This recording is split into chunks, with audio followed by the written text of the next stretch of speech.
চিন্ময় কৃষ্ণ দাসের অবিলম্বে মুক্তি এবং তার বিরুদ্ধে সকল মামলা প্রত্যাহারের দাবি জানিয়েছেন বিজেপির রাজ্য সভাপতি সাংসদ ডক্টর সুকান্ত মজুমদার। বাংলাদেশে রাজনৈতিক পালাবদলের পর একের পর এক হিন্দুদের ধর্মীয় স্থান, শ্রদ্ধা স্থান এবং হিন্দু বাড়িঘরে যেভাবে অ্যাটাক হয়েছে, যেভাবে আক্রমণ হয়েছে, একের পর এক ঘটনা ঘটেছে, তা প্রমাণ করছে যে বাংলাদেশে সবাই ভালো নেই।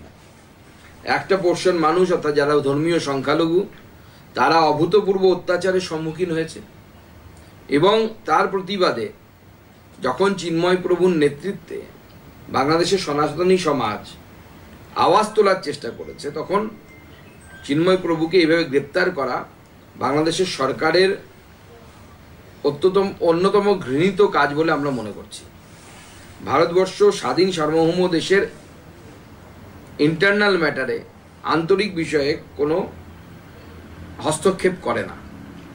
আমরা চাই বাংলাদেশ সরকার যত দ্রুত চিন্ময় প্রভুকে মুক্তি দিক।